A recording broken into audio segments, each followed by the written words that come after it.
Hello everyone, Roman here, still dead, don't worry about it. I'm breaking the fourth wall to let you know about Encounter Party. Encounter Party is an audio adventure podcast featuring 6 professional voice actors battling through an epic Dungeons & Dragons campaign, edited down to focus purely on story, leaving nothing but pure adventure you can enjoy in under an hour. The 3rd season just launched, and I have to tell you, it's a doozy. Nerdist once called Encounter Party a critical hit, but they should keep calling them that because they are. Encounter Party is set in the Magic the Gathering realm of Ravnica, which is ravishing and ravenous. Ooh. The campaign is written by a novelist/playwright, but with plenty of room for the players to play. Now, since I've been in the Matrix, I've been recommending various podcasts to Time Lords, ladies, sisters, etc., of the millennia past and future and, whatever. And Encounter Party has been a very welcome addition to our subscriptions. The 3rd season just started, there's 2 full seasons available to catch up on, and it's a perfect time to join the party. Now, as the Matrix exists outside of regular space-time, I'm just going to tell you, I've heard all 27 seasons of the show, and they're very, very good.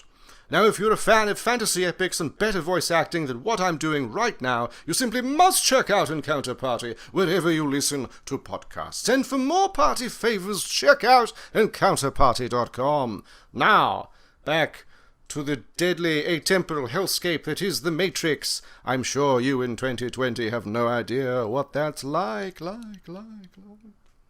Previously, on the game of Rassilon. This is going to sound bananas, but I've been inside my mind, and I found out that when we went to the parallel Earth, the other consciousness of Travis, of that Earth, came back, and now Rassilon is using him as the keeper. Residents of the capital, Time Lords and Gallifreyans all, run, panicking. And then you realise what it is that they are running from. They are Watchers. One for every single Time Lord on Gallifrey. If there are this many here, the planet is in immense danger. And so are you, Doctor, because standing on the other side of the courtyard, watching you intently, is your Watcher. I don't know who to trust. I don't think I trust anyone right now. But one thing I do know is that right now, the only way out is through. And I go moving towards that feeling. And there are cells and cells. You recognize these cells because you were in them not too long ago. But you can now see in each one of these cells are women in red and gold and silver robes, the Sisterhood of Khan. You walk deeper into the dungeons past all of these cells with members of the Sisterhood in, to where the voice is calling you, until you find a cell containing one individual standing on her own. She is the mother of the Sisterhood. Ah, finally, Doctor. The end begins.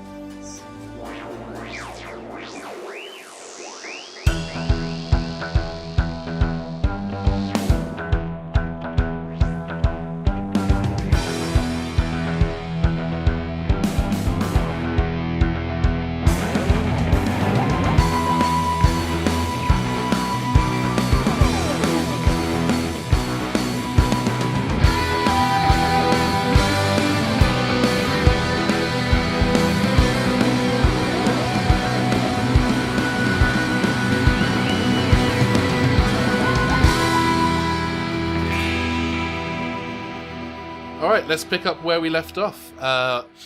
Dr. Travis Carrie, you are standing in front of a cell deep in the bowels of the capital of Gallifrey, and standing in the cell in front of you is the mother of the Sisterhood of Khan. Ah, Doctor, the end begins. I mean, it feels like it's been beginning for a bit now. I've been here, and we stole a bus, and we fought some guards, and slid down a pole, more of a cable than a pole, but yeah. Right. You actually, the beginning ends.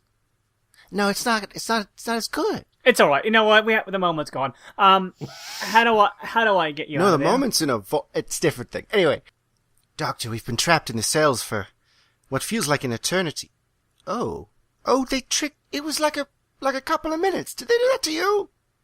Yeah, something like that, yeah. It's really rude. What day is... I don't have time for this. We can set a watch later. Are you... are you friends with the keeper of the Matrix?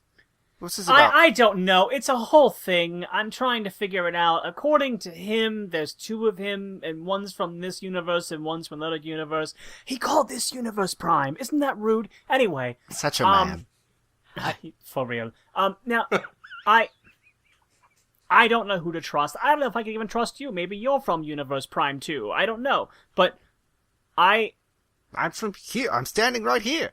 Hello. Well, so is he! Alright, listen. All I know is that you called me here, and I'm here. So, what are we doing? What's happening? And why is this all still count? What do we do? How do I get to the Matrix? I think perhaps your friend may be the answer. And the sister's going to reach a hand out of the bars, and if Travis is willing, is going to reach out and touch his head. Yeah. Ooh, creepy I mean, hand. he'll allow it because he wants to prove that he is not, in fact, the keeper. So, yeah, okay. Doctor, you know this person. This is okay. I know who as well as I know you. It seems like. Okay, then yes, I will allow it. Yeah, go for it. Relax your mind, young man. Telepathy and tap into Travis's mind and connect Travis to sort of the, for lack of a better way of putting it, like the Wi-Fi of Gallifrey. By quote unquote opening Travis's mind, she's literally connecting him to the digital network. Travis's third iPhone. Yes, Travis's third eye is no longer blind, is what I'm saying. Travis's third eye Wow, ableist. sees. Hey, it worked for Davros. I don't know.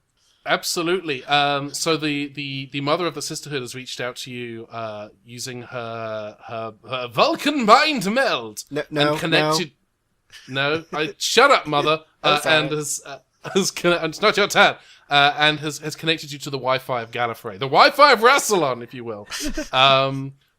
That's definitely his password. The password is you seek immortality, but with all of the letters that look like numbers replaced with the number. Yes. This was set up by the nephew of Rassilon, apparently. You get a story point back for that. There's That's a post-it note of Rassilon in his office that has it written down, so he can always remember what it is. That story point puts me back at maximum. Thank you. Nice. I'm picturing like the Time Lord IT department is just Time Lords, but they're in T-shirts. Like they're just the IT department, you know? Like anyway. Well, no, we know that because there's that woman that the Doctor meets in that one storyline in the. That's right. Oh, in the Invasion of Time. Yeah. Yes. Yeah. Yes. She's a great character. Leela should have left with her. Like they had more chemistry than the guy. Anyway, sorry. Travis, the mother of the sisterhood reaches out and touches you and has connected you to the. I've already said that bit. We did the jokes about the password. Hang on. Does this character not have a name? I mean, are we really not? There's not like an Ophelia or something like that for this character. She's the Great Mother. That's what we're calling her. Okay. She's above that sort of tier. She's She's the Great Mother. And you now that you're connected into the Wi-Fi in the citadel of the capital, that main spire, you can see in your mind's eye, like the pause screen on the 2016 version of Doom, a kind of a 3-dimensional map of the citadel. You can see where everything is. You can there are certain individuals who are important, who are also connected to the Wi-Fi. You can see like little blips of other markers and locations. And that is all now visible to you. You now know your way around the capital, probably better than the Doctor does. And on top of that, I have sense of direction as a good trait. So yeah, yes, that's especially good. Yes, you now have a heads-up display. Is what we're trying to say. Yeah. Yeah. Okay. You got full HP. Well, not full. No, you didn't take any damage earlier. Yeah, you got full HP. Yeah. Okay. Yeah, I think once he kind of gets that in his head, he's gonna almost instinctively just like recoil back a little bit because it's just a lot for the mind to process. And okay, wow, Doctor, I can see everything in the Citadel. Like I know exactly where everything is laid out. I can see in real time. I can see people moving about. Okay. So if what Roman was saying is true, then we should be able to now find Rassilon and the Keeper and get those keys. And he turns to what's her name? The head mother, great mother, The Great Mother. Just the mother. Oh, great mother. I've been calling her the mother because I forgot how. That's great fine. she Yeah, is. the mother. Yeah, so he turns to the mother and says, "Thank you. Can we? We should get you out of these cells. I mean, Yes, please. Yeah. Is there Still in like here. is there a terminal nearby with controls to deactivate them? Yeah, there is a. Oh, sorry. Oh no, sorry. Go I ahead, love her Michael. saying we're still in here like it's been more than 30 seconds that have passed in this time. Her sense of time is weird. I'm really enjoying this character. You were about to say something. I'm going to let you say your thing. Here's the strange thing about Gallifrey. The locks on the cells are made of metal. I don't get it either. Oh. I just So look I at, use my Sonic to try to open the locks. I just look at Carrie. Smashing time? What's more interesting, Sonic or Smashing? Well, there's a lot of cells. They Smashing. could split them up. I thought being told the locks were metal was kind of a way of saying we finally have like non-wooden locks, like and non-deadlocked cells. I was just yeah. going to say earlier, Carrie would have commented on the fact that there were too many locked women in cages. This is nothing she would let just like slip by without saying anything. Just I also dislike it. Good to know. How long have I been Good in to And we're know, here? still Great in Mother. here. Can I smash this lock for you?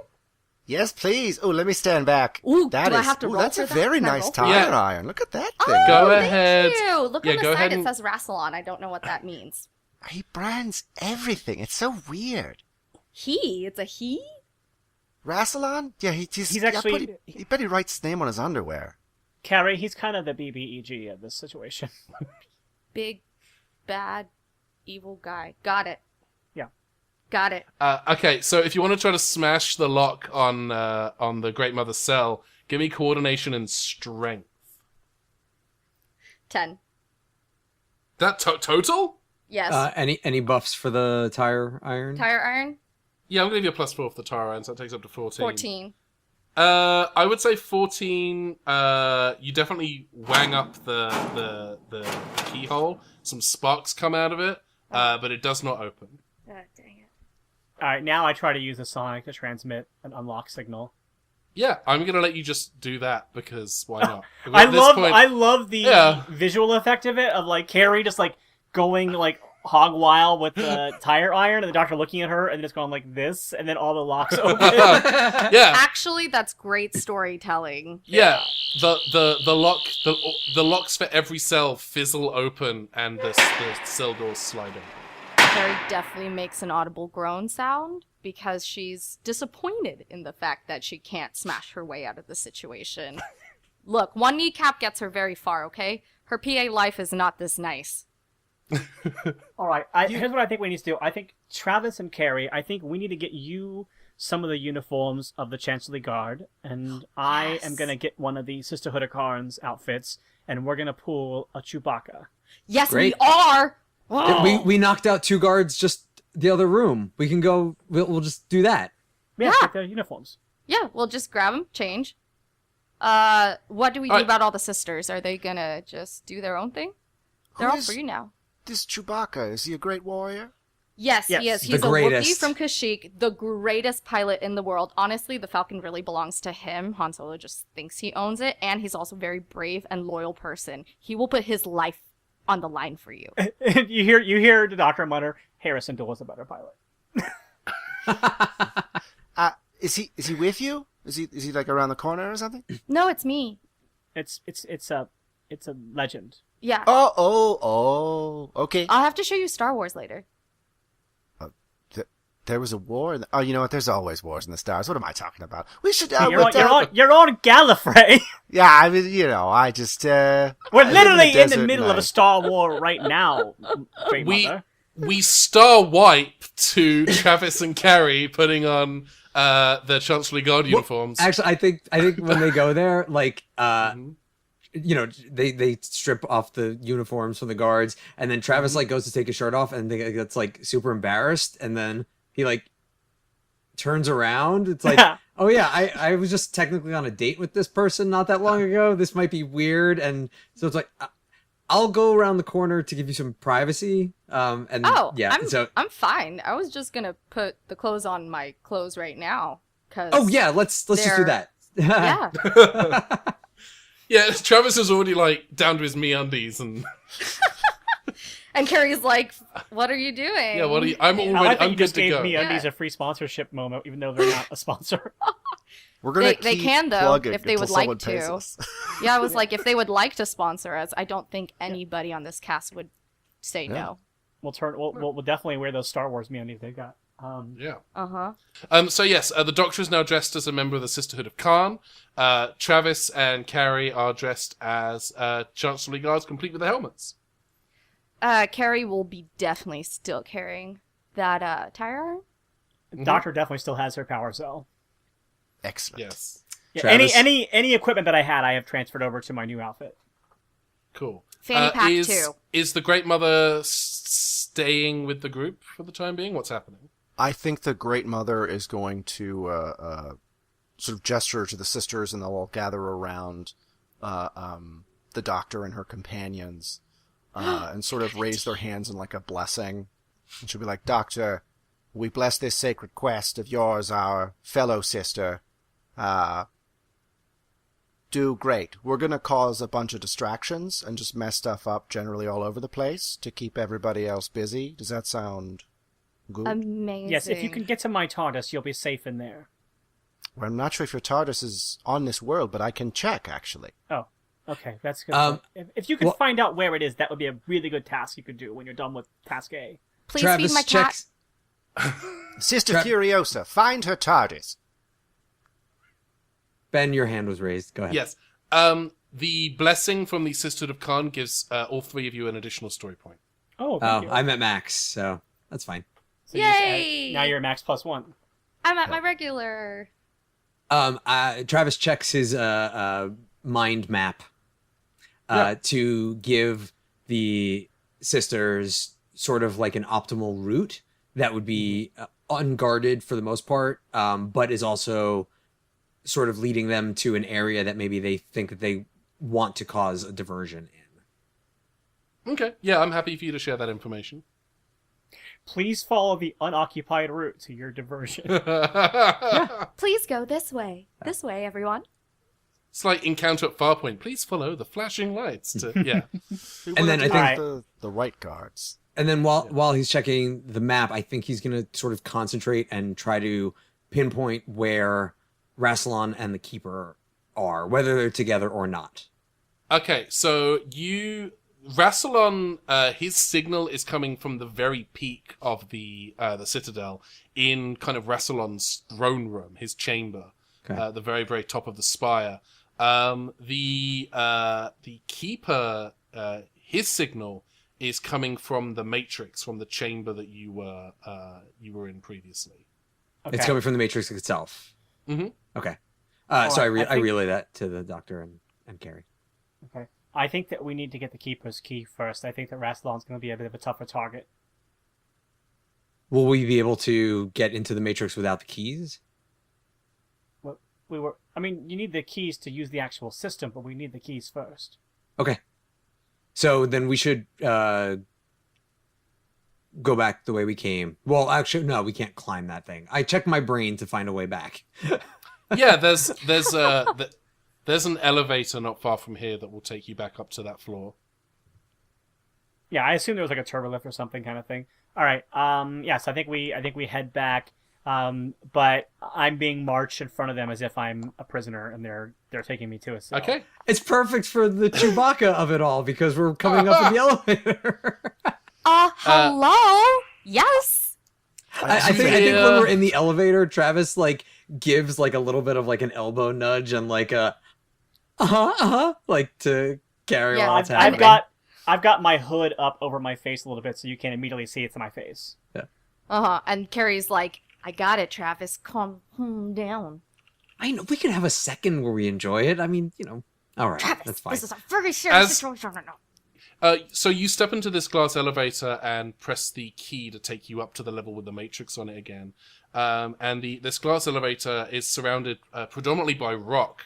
And then you emerge out of the ground, running alongside the central spire, and you see it for the first time, the size and scale and scope of the capital. And as the capsule rises, of Gallifrey itself, this kind of this brilliant, vibrant orange sky and these kind of bronze, brass, and golden spires, all sticking up out of the ground, jutting upwards like they're reaching towards the sun, with the light shining through that glass dome.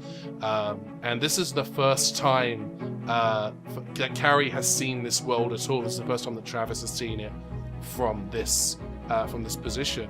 How does everyone feel seeing this for the first time? My hood is down. I mean, obviously, I've already seen it, so I'm kind of just keeping my head down and I'm not saying anything. Yeah, it's seen it. Yeah. Well, I would say that Carrie's definitely admiring the view as much as she can, because it reminds her of the rock formations. Definitely remind her of. Oh, she knows what Batu is. Yeah, Batu or Coruscant. Not Coruscant, excuse me. What's another really rocky planet? Genosis, right? Around her. Sorry, that took me a while to think. Yeah. Is it just you and It's me, like Dan? all those fictional planets you've been on, but real. And It is, but real, and it's super cool. Yeah. I'm sure like a little bit of like nostalgia's hitting her, and they're executing the best plan ever, which is the Chewbacca plan. Yeah. But because she's so by the book, she's definitely trying to keep it in check. Yeah. Because there's something obviously more important at play. Yeah. And she smiles at Travis's like goofiness and like nudging and everything. But she does shoot him. She like raises her eyebrows, but shoots him a little bit of a mini death glare of like, you need to get your stuff together and calm yourself down right now. I think he picks up on that, and he's like, Yeah. "It's my coping mechanism. I'm sorry." Yeah. Don't apologize, just do, Travis. Sure. Yeah, I mean, like, Travis getting a good lay of the land is like, it's definitely breathtaking, and I think he even would say to the doctor, it's like, your home planet is beautiful, but I think I understand why you would want to distance yourself from maybe some of the people. The Before doctor nods. before the doctor really gets a chance to respond, the door slides open, taking you to the floor you were previously on, where you had your first encounter with those two guards. And in fact, there they are. The door opens and you can see them guarding the door to the Matrix, with strict instructions not to let anybody in, not even you. So, Except if we give the password. Ah-ha-ha! Yes, and Carrie remembers that Travis is not very good with speaking, so she kind of like sticks out her arm and like taps in the chest. She's like, just let me do this, okay? Mm-hmm. The three of you walk up to the Chancellery Guard, and they see you, and there's a moment of confusion where you can kind of see them like reach for their stasers and kind of point them tentatively in your direction, but there's definitely an air of, we were told, like, there's a confusion, but they still kind of say, stop! Stop! Stop! Leroy? Stop. Dennis? Right. Third eye blind. Okay. That means if you... Okay, let me remember this. Okay, so if you say... Third eye... Hang on. Dennis, shut up. If you say... Carrie third, kind of sneaks behind them and does that like arm hold thing where she goes like, sleep, sleep, sleep, She's sleep, like... sleep.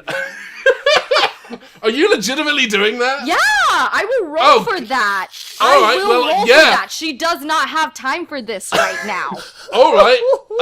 Cool. Let's do that. Go. Well, we're in a conflict. So that's definitely going to be a fight. What is everyone else doing? I'm going to be a doer in that I'm going to, like, not expose myself, so I'm going to kind of, like, let them play this out how they want to play it. Okay, I dig that. Travis, what are you doing? I think that I have to follow Carrie's lead at this point. There's sort of no room for anything else, so yeah. Are you also going to try to incapacitate the other one? Yeah, probably not as well. Okay. All right. I would like both of you to roll. If we're talking about like covering their mouth, like trying to incapacitate them, let's make that strength and coordination. Got it. 12. But I 12. will give up story points to make this as successful as possible. Okay. I got a 15. 15 is good. Because look, she's just trying to knock them out. She's not trying to kill them. She likes them. Yeah. Let me add this up quick. So it's 5. It's yes, but you do incapacitate them, and they do go down. And we'll see if there are any consequences to that later. He said ominously. They said ominously. All right, we can't leave these bodies out here. We gotta drag them into the next room with us. Yeah, Travis, that's part of Plan Chewbacca. Did you see anybody leave bodies behind? No. All right, yeah, we open the door to the Matrix chamber. All right, you do that. The door slides open, and it's an eerie sight seeing yourself standing at that same console before. There's another you, looking almost identical. They are wearing very simple, not really robes, not really Time Lord robes, but like kind of the red and gold of the High Council, in a very kind of streamlined, kind of like a body-fitted outfit, with a little bit of, and you can kind of see on the side of the other youth's face this kind of metal plate stuck to the side, kind of like when Picard had been rescued from the Borg, and there were those kind of strips of metal on the side of his face for a little bit at the end of that episode, and you see him kind of working with a focus at that terminal as you drag these unconscious bodies into the room. I grab one of the stasers from the unconscious guards. Okay. The other you just smiles ever so slightly, and without looking away from the terminal says, I don't think that's a very good idea, Travis. Do you? No, but we'll call this Plan B. And I think with that, Travis takes his helmet off. Like the jig is up, so there's no sense in having the pretense of him not presenting himself as himself. yeah. The doctor leaves her hood up. Carrie whispers to the doctor, so there's Nega Travis and regular Travis, and do I swing now? Or are we being cool right now? The doctor shrugs. The doctor, Riley, may I? Yeah, go ahead. Carrie, I would like you to do just a straight up and down awareness roll. Okay. Ooh, triple threes makes it a 9. Nine's not terrible. The doctor, without lifting her robe up, looks to you, and you just see her raise a finger to her mouth, as if to say, shush. Oh, I like that. Got it. Carrie just kind of shrinks into the wall a little bit. Yes. And the other Travis he's still looking at that console. He's flicking switches and dials and turning, and you can and turning dials and knobs, and you can see the light in this room begin to shift through different colors in the spectrum. Right, it started off as kind of a light, brilliant blue, and then it shifts to a gold, and then a green, and then a purple, as he continues kind of operating this console. Rassilon is in the throne room. Go to him. I'll take care of this. What do you do? I think Carrie just looks at the doctor, because right now she's like, I'm dead. Duh. So the doctor just kind of nods. Yes. Got it. So we're getting out of here? No, we're staying here? I shrug. Yeah, doctor shrugs. Alright, well, I'm getting out of this, like, guard uniform then. The doctor leaves the Sisterhood robe on, and we head out. The other Travis, who we'll refer to as Dark Travis, continues to fiddle with the dials until the light in this room is red. There's a light red light flooding this chamber, kind of tinting everything with that crimson, and he flicks one switch, and you can hear an energy build up in the center, and he smiles again, and now he turns and he looks at you, and there's this really unsettling feeling as you see yourself, this other you, this you, the road not taken, this version of you who wasn't plucked out of time and space, who met the Wire and chose to work with the Wire. Whatever type of person this other Travis is, you may never know the specifics of. But he just looks at you and he smiles and he takes a couple of steps forward. I raise the staser and say, "Stay where you are." That's perfectly fine. If you need a security blanket, Linus, go ahead and point that at me. I think I'm just going to continue staring, like, just for a moment. I mean, Travis is, he knew to expect this, but it's still, it's the first time. Like, if you ever see yourself, that's not a mirror image. You're seeing yourself the way that everyone else does. I mean, it's you have to take a pause, regardless. Whether the fate of the universe is on the line or not. He looks at you and he just says, "Does this confuse you? Are you scared by this? Baffled?" I know. And then he raises his arm to point a gun at you, kind of mirroring your stance with the staser. And then he smiles and kind of laughs to himself, and then he says, "This is all largely irrelevant at this point. It's basically just rearranging deck chairs on the Titanic. You and me, we're way past all this. So what is it that you hope to achieve?" Well, frankly, you're dragging my good name through the mud, and I really could do without that. You're a stowaway from a dead dimension, from a dead universe. We saw it crumble around us, and you had the audacity to hitch a ride in my mind. And now all you want to do is destroy reality? You're not me anymore. You haven't been me probably ever. And frankly, just because you look like me, that doesn't mean I'm not going to do everything in my power to stop you. You got this big fancy machine behind you. You got this big fancy plan. But you know what? That head of yours is empty, my friend. You of all people should know that there is power in information, but if you just have that information and don't have the wisdom to use it, well, you're just a coward.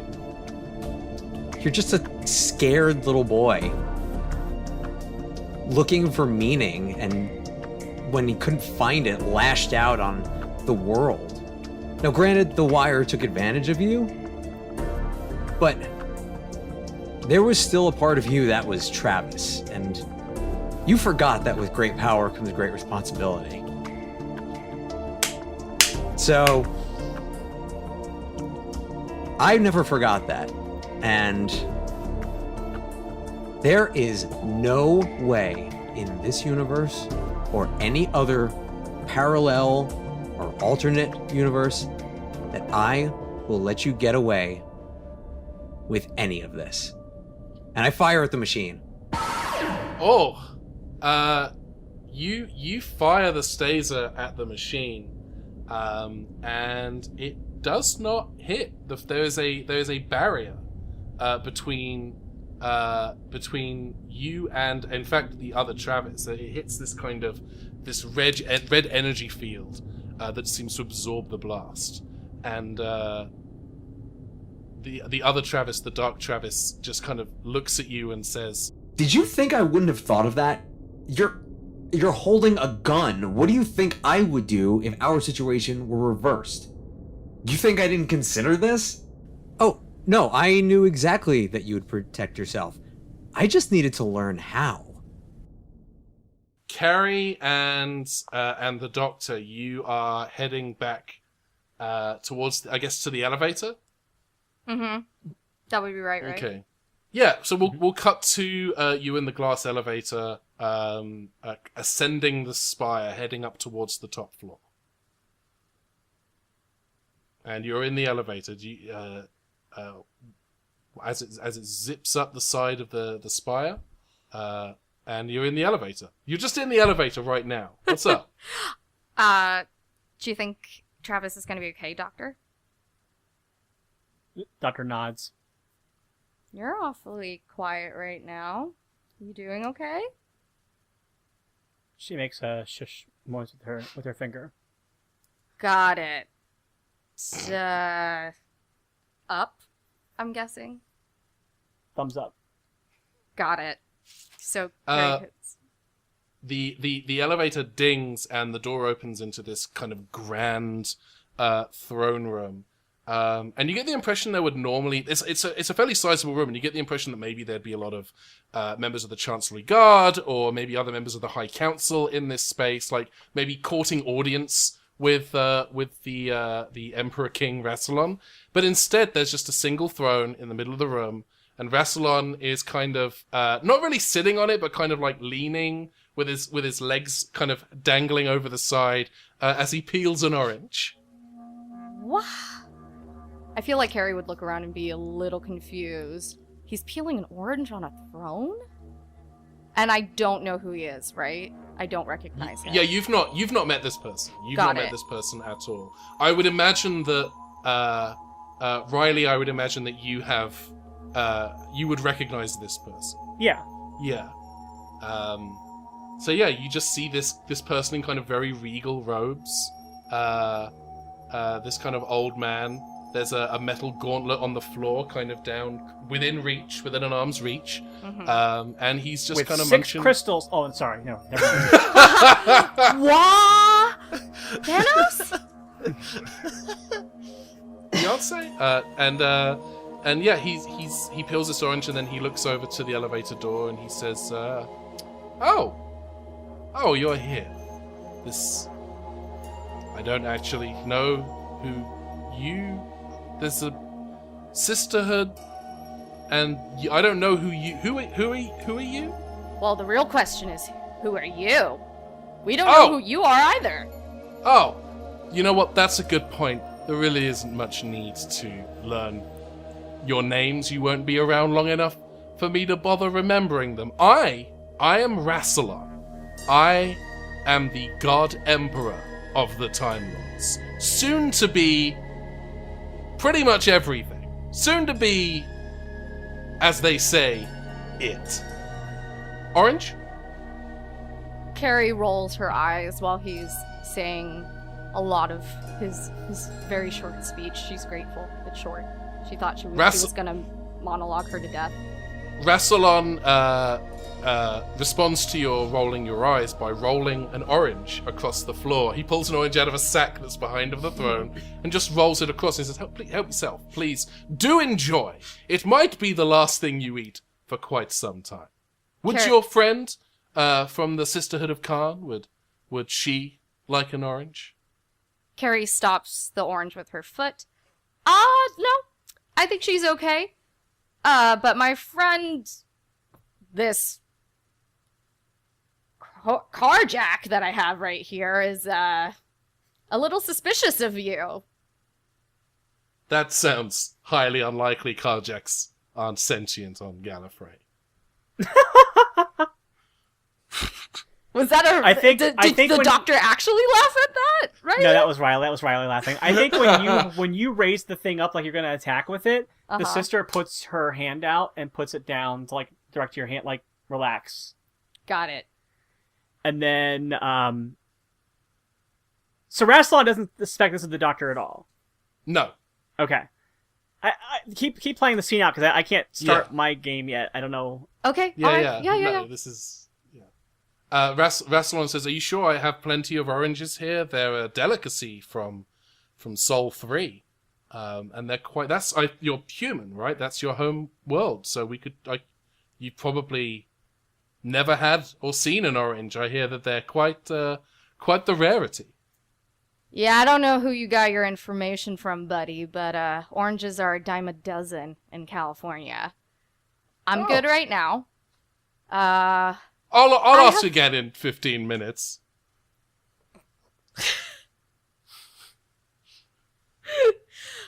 Sorry, I am thoroughly enjoying this. It's so rare to be so far ahead of everyone to the point where I don't actually have to.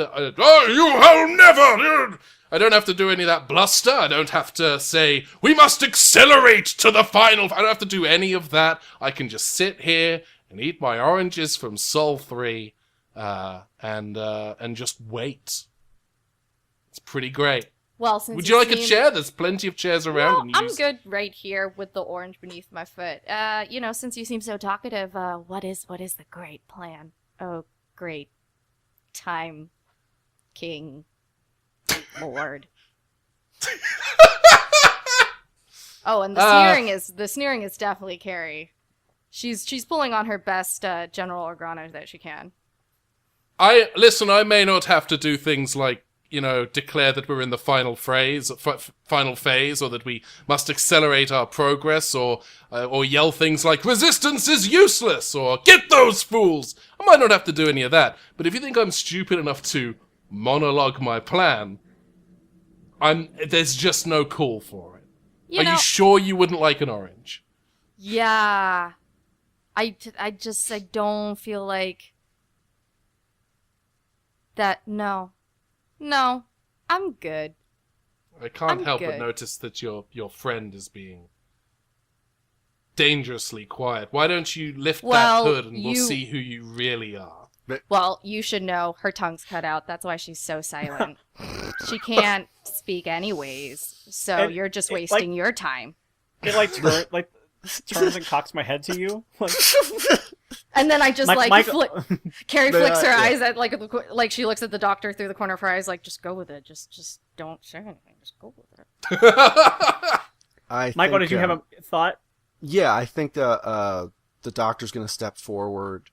The doctor could step forward, hood down, and sort of get closer to Rassilon and offer her hand out to take an orange.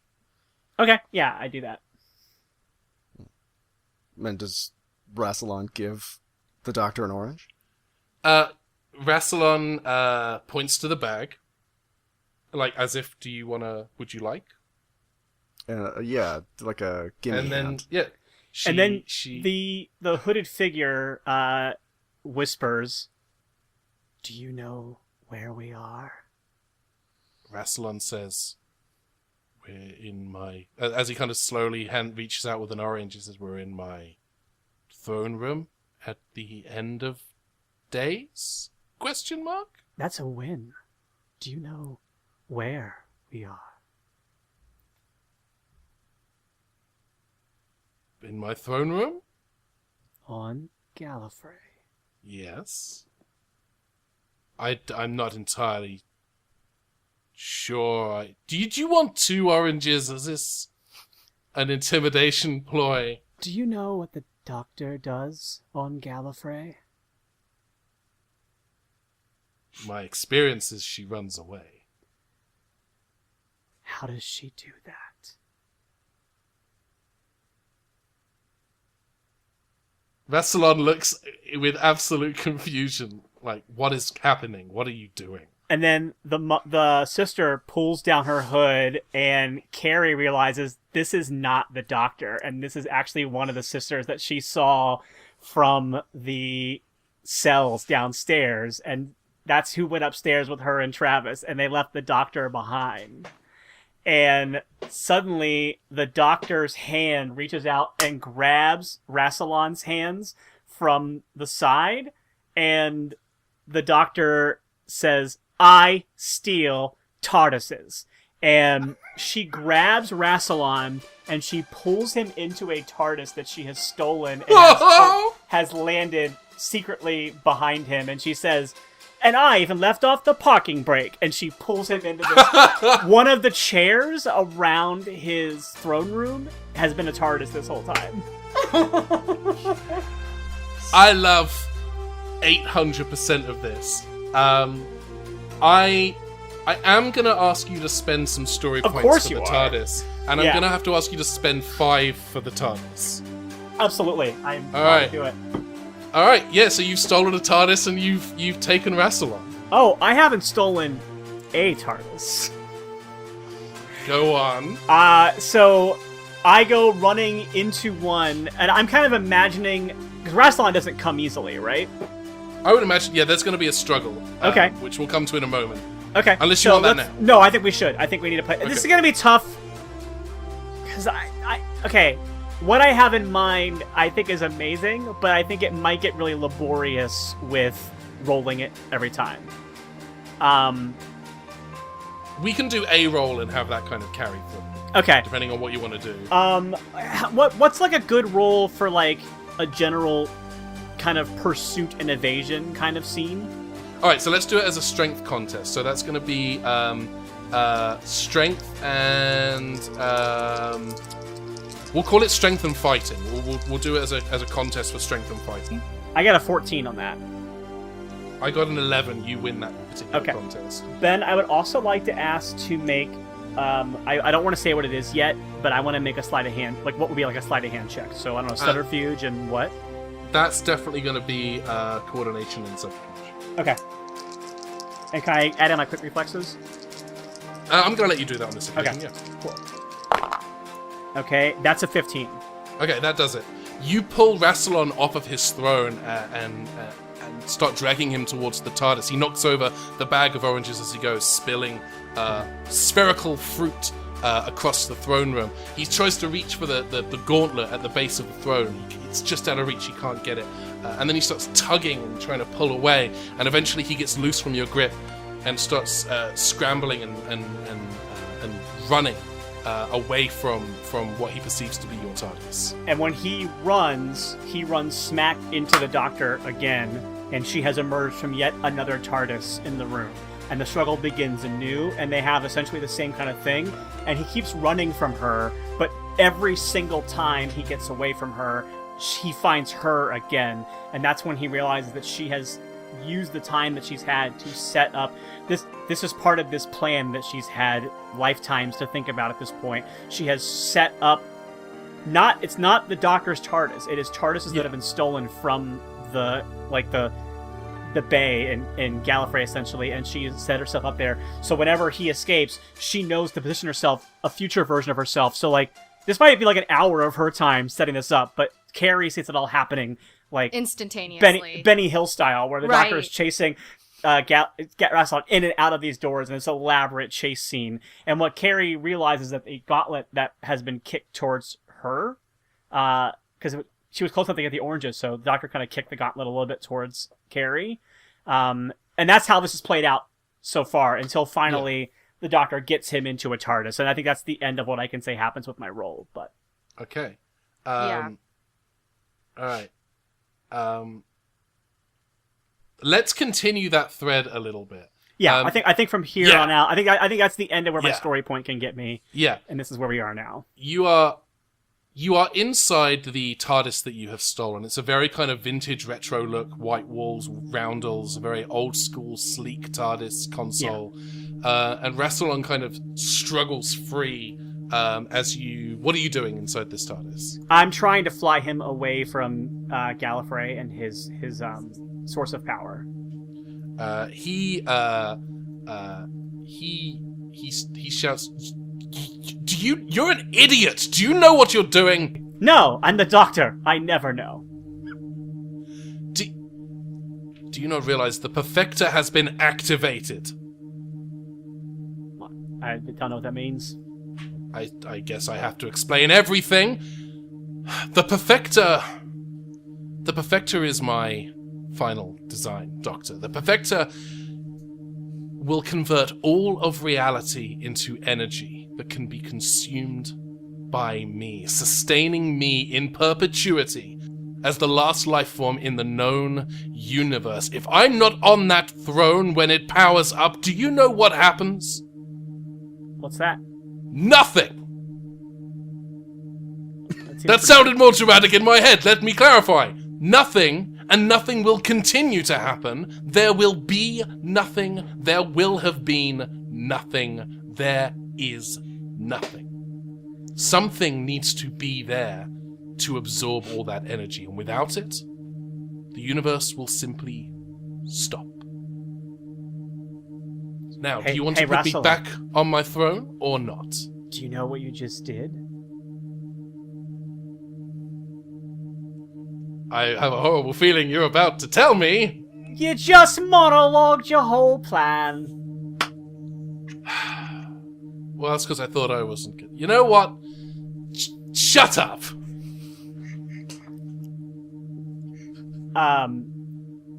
Yeah, so then what does he do now to try to get away from me? Rassilon dives to the console to try to take control. Okay. I'll roll. You know what? I will, just for the sake of more fun storytelling, I'll say that he does that because I'm not gonna contest it with a roll. All right, I'm gonna give you a couple of story points back for that then, because Okay. that's a power play. Rassilon takes control of the TARDIS and takes it back to the throne room. Okay. Carrie, there's a moment where the TARDIS that the Doctor and Rassilon had climbed into vanishes, and then 5 short seconds later it reappears next to the throne, and Rassilon emerges, and he reaches down to grab the gauntlet. Oh, I dive for it too. I assume she picked it up when I. Yeah, Yeah, I thought I had already picked it up. Yeah, but that was. it's I like wasn't in sure. the- I was gonna say he reaches down for the gauntlet. He reaches down for the gauntlet, and it's not there. Hey, buddy. Looking for this? Dark Travis looks at you and he says, Okay, you figured out that when it's laser versus force field always wins. That can't be news to you. Did we not grow up watching the exact same movies? We did, but I needed to know exactly that it was a neutrino shell laser grid protecting you. You see, Travis, there's something in your timeline that never happened to you. You never traveled with the Doctor. And so you never learned the importance of, and Travis with his non-staser holding hand pulls out his Game Boy and points it, says, you never learned how to reverse the polarity, and uses the transmit function on the Game Boy to disengage the force field. your Game Boy has story points associated with it, right? Like Sonic? No, we determined that I would have to spend my own. Yeah, so go ahead and, if you want to spend 2 story points for that. Yep. Alright, those fizzle out, the force field fizzles, and Travis, the smile drops from his face, and he takes a couple of steps back towards the console. Wait! No. Not before Travis runs at him with full force to tackle him. Alright, so we're gonna make this a strength and fighting contest. Brave? I'll give you +2 for Brave. No, we determined I can't use my reliable, which is fine. Yeah. Okay. Oh, didn't roll super great. 13. That's actually really good compared to how Dark Travis rolled. You're able to successfully tackle him to the ground. His back is now lying against the ground, and you're on top of him. Cool. So I feel like I'm kind of pinning his hands to the side, and I just look him dead in the eye, and I say, "You may think you're the only one with a head full of knowledge, but I've got a little something called Norman Antivirus.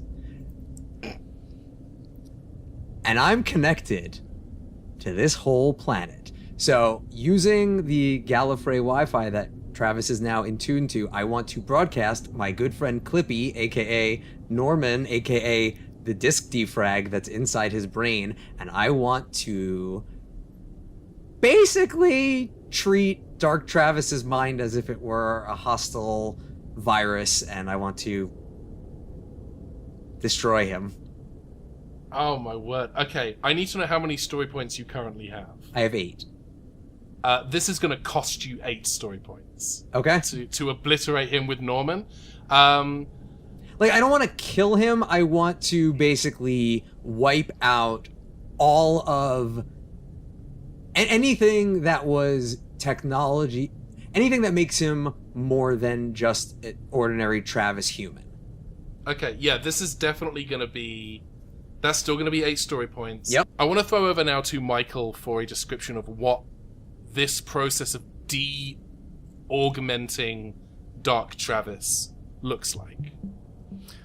I imagine it like cubes within cubes, like tesseracts of data, shifting and changing like a big, strange ocean of digital sand, and waves of lime green wash over it and change the sort of weird, dark Travis-y coating to a, I don't know, slightly less dark Gallifrey coating. It's not necessarily better, but it's like waves washing over digital space and clearing out all the detritus.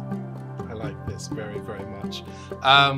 You kind of see in Dark Travis's eyes, you can see this kind of cascade of lime green pixels kind of rippling over his eyes. And then suddenly you're not looking at Malice anymore. You are looking at Travis. You are looking at yourself in your purest form.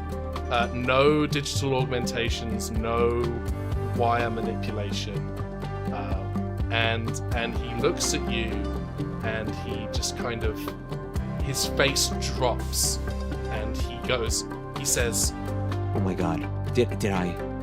We've got to stop this now." I get up and I help him to his feet, and I think he probably stumbles quite a bit, and I'm there to catch him, and I embrace him for a hug. And he holds you so tight. He hugs you so tight. And I say, "It wasn't your fault, but we have to make this right. And I'm guessing you no longer remember how to make this right. But I might. I need your key right now. I don't remember a lot, but there's something in there. Here."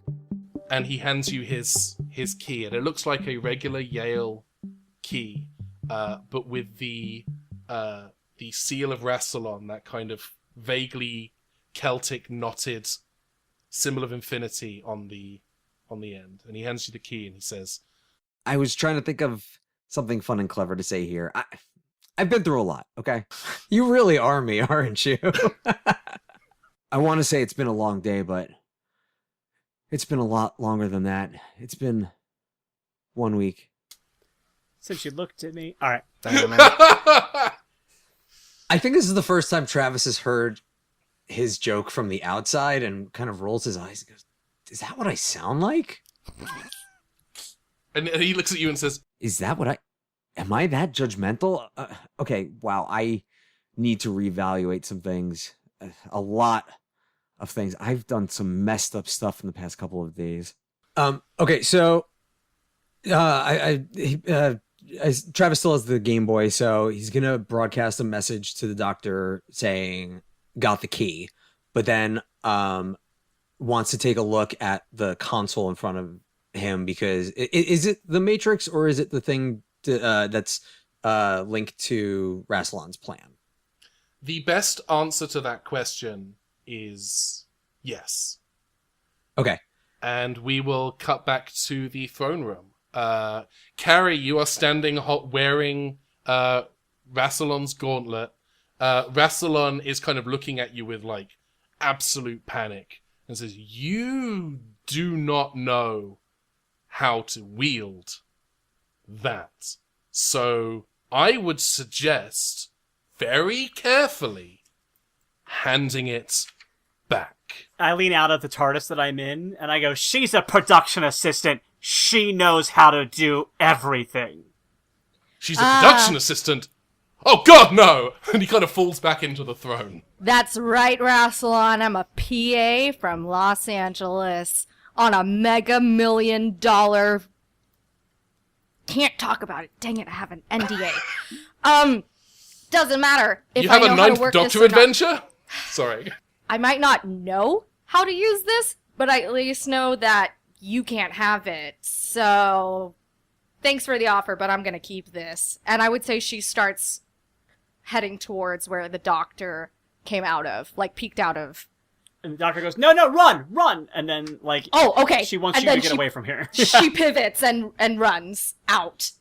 Rassilon, sitting on the throne watching Carrie run away, shouts, "Guards!" And 4 members of the Chancellery Guard emerge from, I don't know, everywhere. And he just kind of points to the door and yells, "Get her!" And they give chase. All right. I'm gonna take a left. I don't know if there's a hallway. Right. What is the layout of this place? I'm gonna keep guessing. Let's do, in the grand tradition of classic Doctor Who, we'll just reuse the same corridor set over and over again for a chase. So there are separate chase rules. We're gonna have everyone do runs. Now, what is your coordination score? So I have a 2, and I don't know if carrying the car jack still impacts me, but I'm definitely still carrying that baby. No, I think you're good. 2's good. Cool. So here's what we're gonna do. Your coordination is 2. Yeah, she's the clumsy one. Theirs is 4. So I need you to. Right now, they are gaining on you because their coordination is higher. Mm-hmm. If you want to increase your speed, if you want to try to outrun them, then I need a coordination and strength roll. Okay, all right. I have an 8 now. Look, shenanigans can happen. 10. I have 11. So the 4 members of the Chancellery Guard catch up to you and go to tackle you.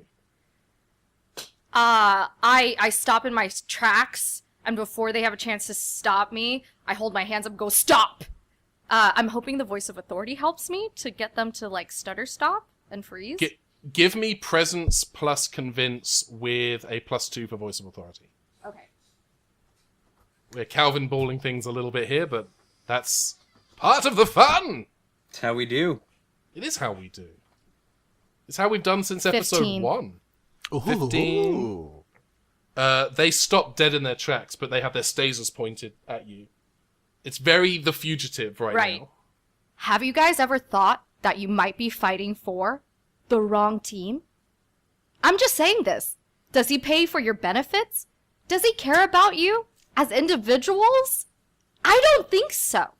So, what I'm proposing to you guys is if you help me get this gauntlet to good Travis, only I get to decide which one's good or not, okay? So, I'm just... Alright? Just putting that out. It's more than one Travis. Yeah, let me worry about that, because who am I? I'm the captain right now, okay? So, okay, eyes, all right. eyes. Shh. Thank you. You'll get a cookie later, okay? So, what I'm Can suggesting I have an oatmeal cook? I like oatmeal. You know what? Me too. And Yeah! so does my cat. But we're digressing here. If you get extra bonus points maybe you'll come along. But what I'm saying is that his benefit package sucks, and you should help me instead. Got it? Go ahead and roll Present and Convince with Voice of Authority again. And is there anything else that we need to add to that? I don't think so. I think it works, though, because I just rolled garbage for the Chancellery Guard. Chancellor Garbage. Chancellor Garbage. 14. That does it. Yeah, they're like, Oh, yeah. Yeah, we don't even get PTO in this job. This is rubbish. No PTO. That's so unfair, you guys. We got to talk about unions and laborers later. But you know what? Actually, what I need one of you to help me with first is we got to find Travis. I don't know how we're going to do that, but he is Oh, super... I know where he is. You do? Oh my god, Yeah. Gold Star for you. He's- What is your name? My name is Clem. That's great, Clem. See, everybody? We're all going to act like Clem. So, Clem, lead the way, please. I don't want to act like Clem. He's got a stupid voice. Oh, that's a really mean Hey. thing to say. Hey, Listen, I'm words just hurt, speaking my okay? truth. Words hurt. Yeah, Keep them words inside. hurt. Keep them inside. you know what? I'm I will very take away your sorry. cookie. I will. Don't make me. I'm very sorry. I don't. Thank you. Can I have my cookie now? Or do I Yeah, have to have it yeah, later? yeah. Let me just grab you one from my Oh, fanny great. pack. I always have one. Oh, that's me. Oh, we were getting cookies and everything. We Okay, don't... yeah. Okay, but we gotta keep walking, guys. So All right. eating cookies and walking, okay? Yeah, he'll be at the Matrix. He's the keeper of the Thank Matrix. So you. let's hustle, everyone. And then everyone kind of moves towards the elevator. Doctor, what are you doing in this moment? I think that while the diversion has been happening to get Carrie free, I think the Doctor has used one of those TARDISes to kind of head back down to... I think she's going to meet them at the Matrix. All right. So the two Travises are in the Matrix when you begin to hear the grinding of ancient engines in desperate need of a service. As this TARDIS appears and the two Travises look over. As the stolen TARDIS materializes and out steps the Doctor. Hello. Hi, Travis. Hey, other Travis. Is this? You've been traveling with her, right? Oh, so this one's mine then? All right, great. No, wait. I'm your Travis. This was Dark Travis. Look at the panel on his head. Okay, I'm real. Well, I he's got also it by the real. fact that he just said... He's your real, but I'm also real. Okay, let me do. All right. So I'm I didn't Travis say... Prime. I didn't... hang on. I didn't say... Oh, Travis Prime. That's actually very cute. Travis, why do you always think that your universe is the first... Look... Oh, your universe is... Oh. Yeah. I'm so sorry. All right, look. I didn't... First of all, just to be clear, I didn't say real Travis. I did say my Travis. Just be clear. Yeah. Okay. We don't have a lot of time though. This thing is powering up. Well, I believe if we... I believe I have a solution, and she should be here very soon. Ding! The elevator door opens and enter Carrie with 4 members of the Chancellery Guard. She doesn't immediately just behind her. enter. She comes in screaming with that carjack first. Let me tell you, she's hyped them up. So while you guys have been discussing, she's hyped up the rest of the team in the elevator. They're going at it Lord of the Rings style. Full screaming. I don't know, Dan, what Travis Prime is gonna do, but formerly Dark Travis is definitely gonna stick his arms out and go, No. I think my Travis is basically wants to examine the machine to see if there's technology that he can understand. yeah, okay. He does So not care about the screaming that's happening. I've been traveling with Carrie for a bit now. I know this is how she rolls. Thank you. Travis, being connected to the Wi-Fi grants you certain privileges. You don't just have access to a map of the capital of the Citadel. You also have access to, especially now that he is no longer actively blocking access, you have access to the other Travis's data files. You have access to all of the information about the Perfector. Everything that Rassilon said to the Doctor earlier is correct, except for one detail. The goal of the Perfector is to turn all of the universe into energy to coalesce and feed one entity. Rassilon had been convinced through his partnership with Dark Travis that it was going to feed into him on the throne. That is incorrect. It will be feeding into the Matrix. It will essentially invert reality. Everything that is outside of the Matrix will become the Matrix. Everything that is inside the Matrix, or everyone who is inside the Matrix, becomes reality.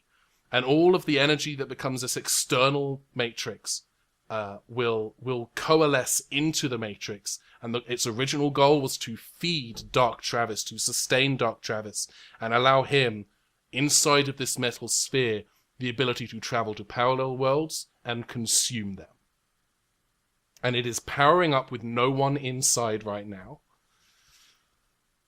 All right, so I try to relay that to the doctor as fast as possible. Obviously, I'm not going to. I actually kind of want to hear your description of in Panic Travis mode. But Travis would know what he's talking about, and if you ask me to recall that right now, I'm going to have large gaps fair. of it. Yeah. That is absolutely fair. Yeah. I hold my hand out like I'm reaching out for Carrie to toss me the gauntlet. Oh. And I do. Because my general told me to.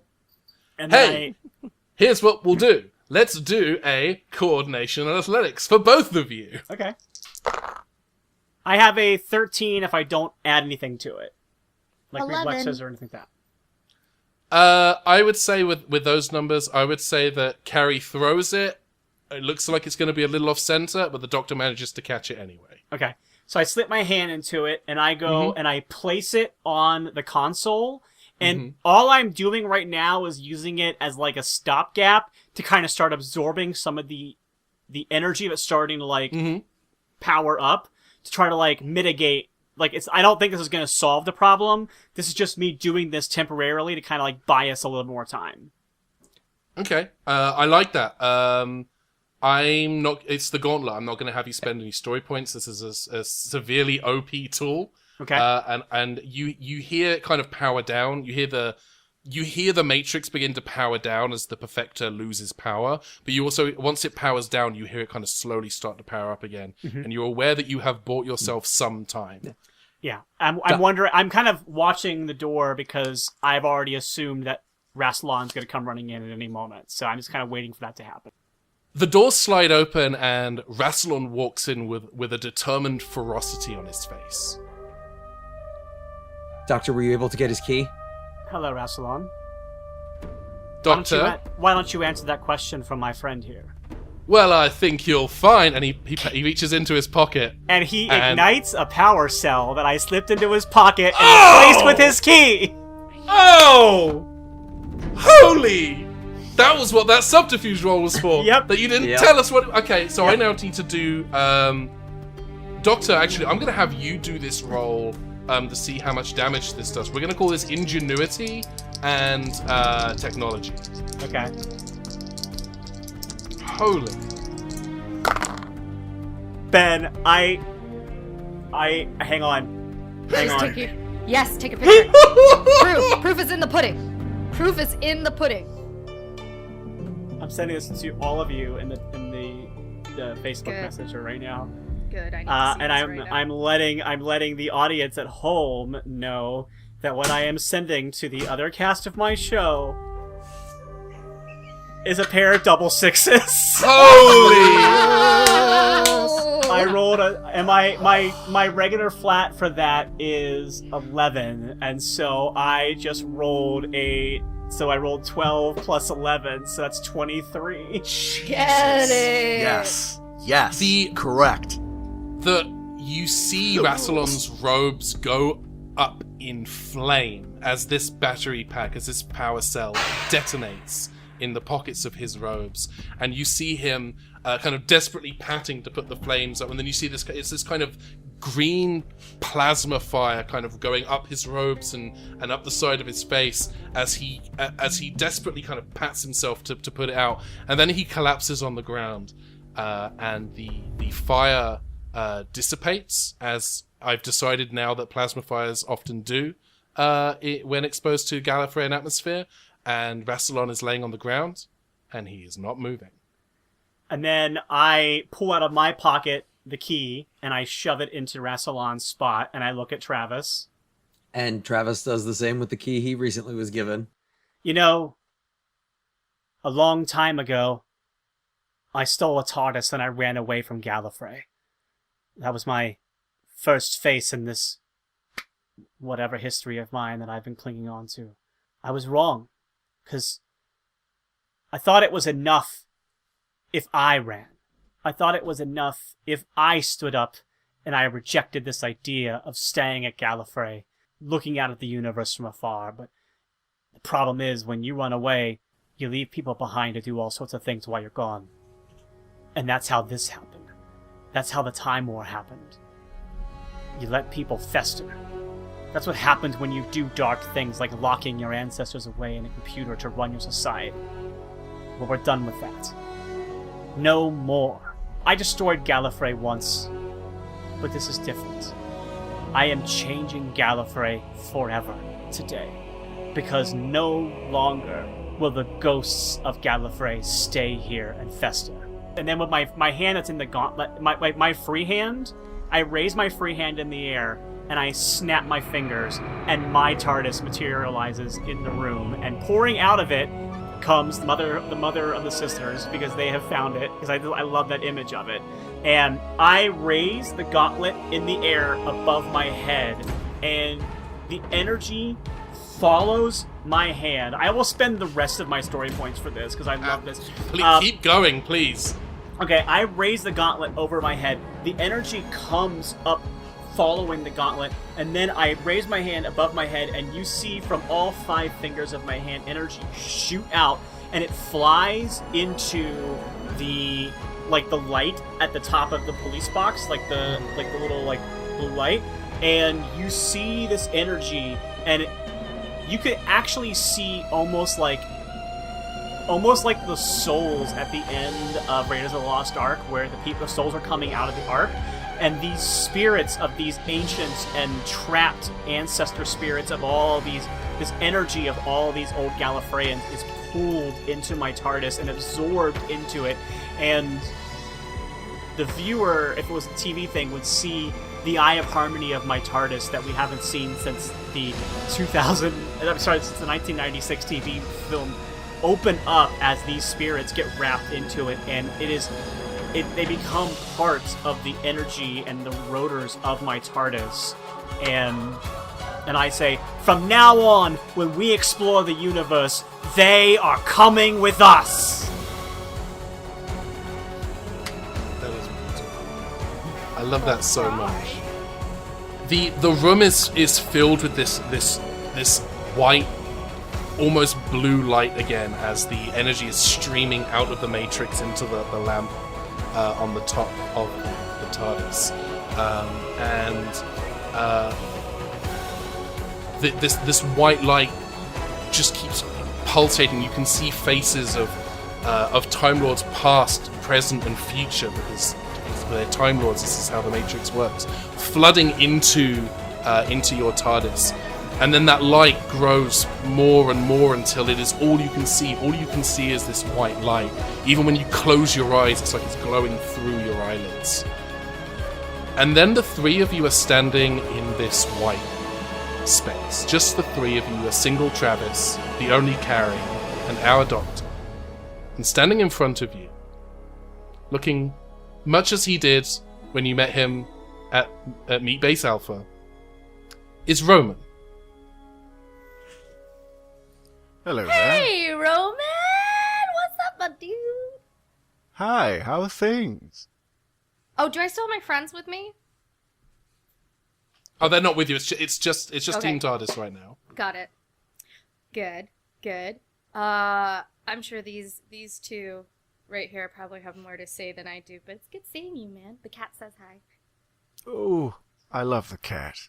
I've been meaning to tell you for the last, 600 years, by the way. Great shoes. Very good. I love the shoes. I would steal the shoes, but they will not fit me. Anyway. How are you 2? Oh, Travis, look at you. You're so big. Oh. You're a great big man. Seems rude. Well, they're like kids to us. And he's like a great big man kid now. You know, Roman, if you're interested, I think I know where you can get a whole bunch of regeneration energy on the floor of that Matrix room. I might take you up on that, actually. I've been meaning to have another go of it. Gallifrey could use a new president. Actually, Gallifrey could use no more presidents. I think a liaison between the old and the new may be the better way about it. Heal the rift between Gallifrey and Khan. Fine, call yourself a prime minister. I don't care. Just ooh, I like ooh. You know, maybe not to knock your look, but maybe a sister could be useful this time. Yeah, I was thinking about it. I'm really hoping for something a little more Gaylan Dorsey and a little less whatever the hell this is. Sticky like wicket. You know. Thank you. Oh. Well. Oh, I realize this has probably been infuriating you the entire time. I should explain the plan. Yeah, that would be great. You're gonna love it. I figured out all of your plans, and I distilled it into a 3-part model. You ready for this? Sure. Alright, phase 1. Uh-huh. The running phase. You Yeah, make them do that, chase yeah. you. They, get all the focus is on you, and so they make mistakes and don't focus on their plan. Phase 2. The suffering phase. They've caught you. They do a little bit of light torture. What are you gonna do? And then they tell you... It was a little major torture, but yeah, continue. Yeah, but they also tell you their entire plan and lay out all the various things you need to stop it. And then, my favorite part. You're gonna love this part. It's part 3. It's your favorite part. It's jazz with explosives. Yeah. I do like that part, yeah. And that's the plan. It's all of your plans. I figured it out, right? It's your plan. I mean, when you boil it down, it seems a little bit less exciting. I mean, I do lots of different things. You know, there was the time with the... You know, there was the... You know, where it blew up all the Cyberman ships to find Amy. There was the time when Explosives? there was the... Okay, yeah, I mean, okay. What about the time when I got all the Cybermen to fall in love, and so they stopped fighting with Missy? Jazz. Oh, okay. Well, what about... Okay. What about the time when I realized that there wasn't even an evil plan, and they were just good aliens who just like to look at people's histories? Very jazz. Oh, okay. What about when I left... Jazz is all about the evil plans you don't foil. It's all about the baddies in between. Okay. How about... Okay. Oh, no, that was explosions, yeah. There was Explosives, there yes. was a version of me that was created from my hand that blew them all. Okay. That was explosives. Okay. That might have yeah. also been with, but, you know. Yeah, alright. Yeah, alright. I guess they just travel, huh? Oh, yes. I mean, well, there's a sticky part of this because you've ended things, but you haven't started. You'll figure it out when you get there. Don't worry. I hate when you do that. I love it. I love doing it at the end of every time. It's my thing. Hello. Have we at least saved reality? Oh yeah. That other guy was going to turn it into a first-person shooter. Very dreadful. Like Doom without the key cards. Or Quake without the key cards. I love a key card. Alright, okay. Well, good on you. I just wanted a quick toodle pip before I go. Okay, again, perfectly good body, full of regeneration energy there. Go ahead and just use that up. It'd be fantastic. You know I'm not good at the paperwork stuff. I need someone who I can trust to do that. All right. I'm just going to go around the corner for a pack of smokes. Bye. They're not good for you? I mean lives! That white light begins to grow again and flood your vision. And there are a lot of things that happen on Gallifrey over the next few months. One of the first things that happens is the Matrix no longer exists. There is no longer a repository for dead Time Lords. The dead stay dead, as the Sisterhood have always argued should have been the case. The Great Mother of the Sisterhood stays on Gallifrey to negotiate with the Time Lords the establishment of a new Time Lord society, bringing the Sisterhood and Time Lords together with a little bit more girl power, with a little bit more sisterly influence. A little magic mixed in with the science. Exactly. Or magic that's like being admittedly magic as opposed to calling it high science. Yes.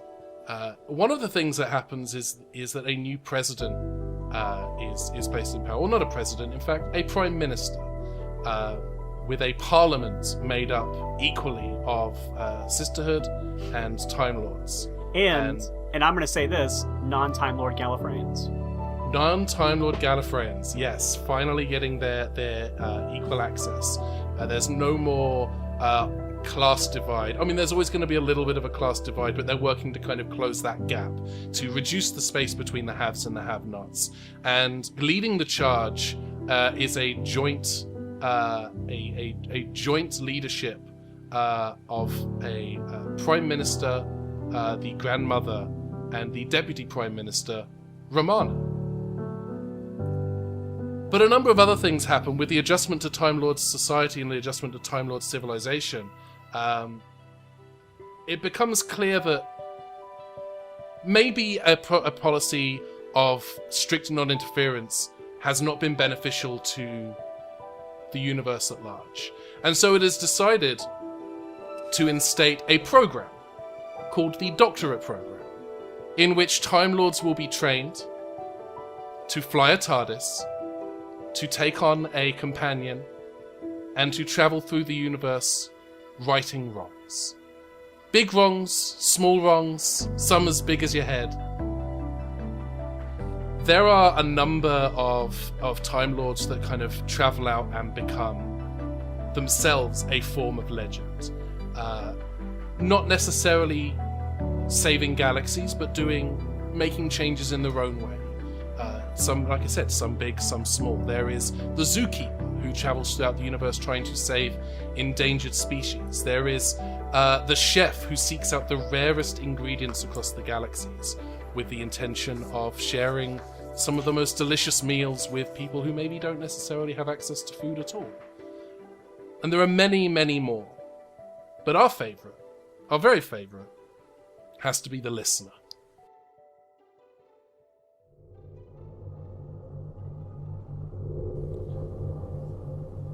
Not far from the Citadel where everything took place, stepping into a TARDIS for the first time, is Parker Killian, formerly Dark Travis.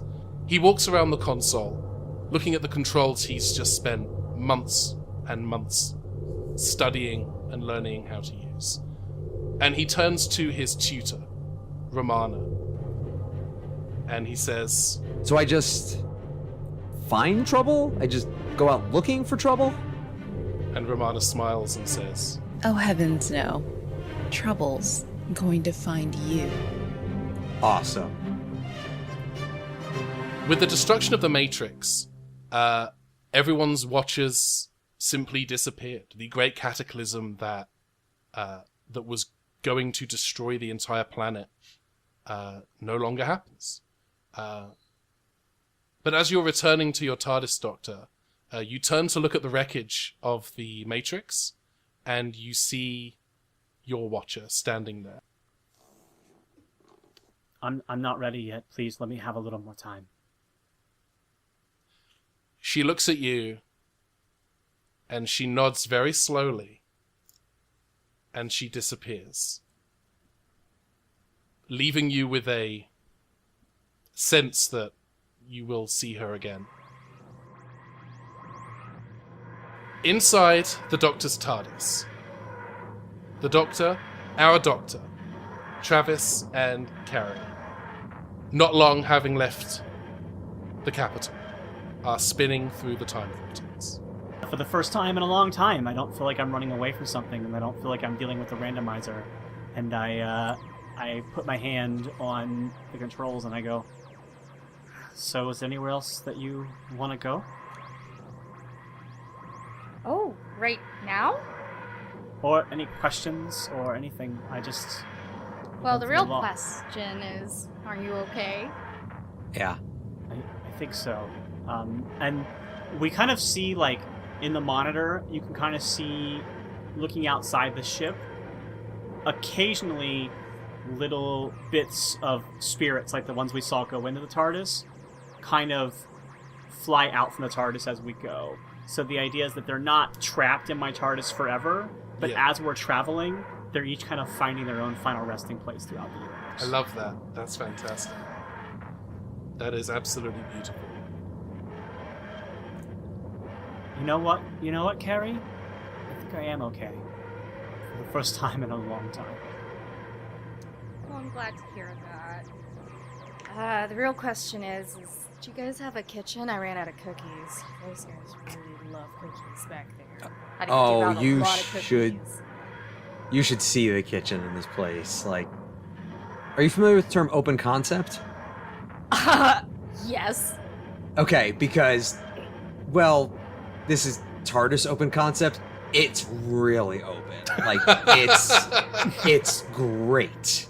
And as Travis leads Carrie towards the kitchen, I tap a button on the console, and my version of the biscuit dispenser that Jody's TARDIS has pops open, and I get myself a little bite of a peanut butter cookie. And you hear from the other side of the console, "Hey, could I have one of those cookies?" And you see Susan in the Sisterhood of Karn robes, but she looks tired, worn, just leaning against the console, in a weakened state. Of course. I mean, we call them biscuits, but yeah, go ahead. Oh, right, yeah, biscuits. Oh, peanut butter. I like that. Thank you. First off, great work. Stopping Rassilon means there won't be a nefarious consciousness at the center of the universe. Except that does mean that time no longer needs a consciousness of its own, so that's it for me. But, I'm sorry. Oh, I shouldn't be. I got more than I should? Time's weird. But, there's one last hole in the web of time that you have to patch. I'm sorry. You're really gonna hate it.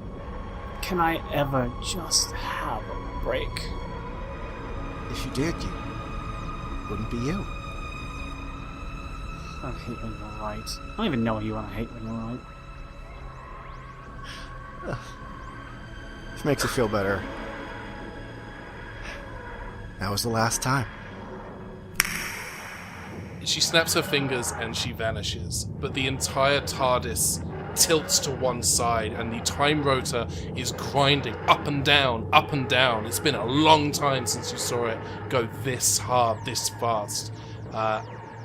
And you're having to hold on and brace yourself as the TARDIS travels through the vortex like it's being pulled to a specific point in space and time. And then the shunk of the TARDIS landing. And you barely get an opportunity to get your bearings when there is a knock at the door. I open the door. Standing in front of you, in a shimmering leather jacket, with a gnarled cane,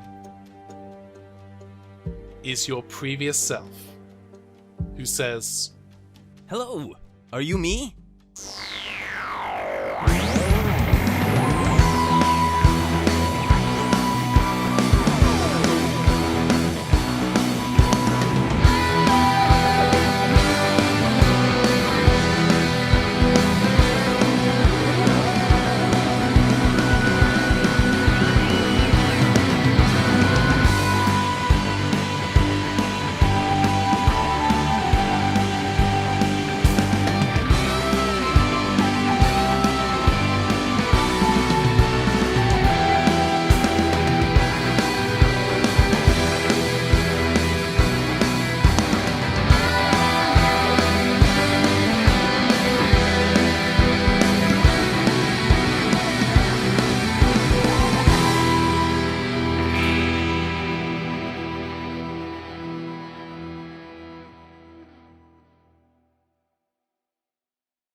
Yeah. Briefcase full of money. I would sponsor that. A briefcase full of money. I love briefcase full of money. My favorite product.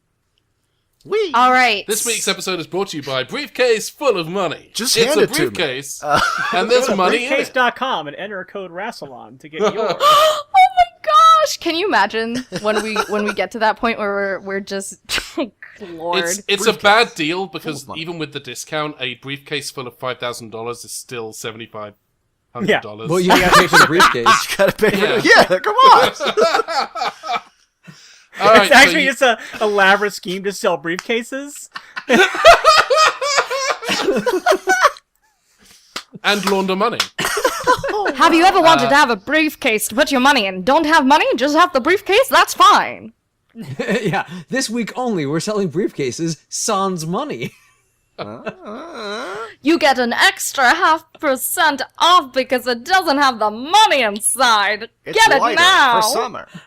None of this Please is put in code usable. Rassilon right now into Oh, it's your going after website. credits. It this is in the credits. All right. Yeah, this is going somewhere. I'm sure somewhere. I'm sure somewhere. I'm sure somewhere. I'm sure somewhere. I'm sure somewhere. I'm sure somewhere. I'm sure somewhere. I'm sure somewhere. I'm sure somewhere. I'm sure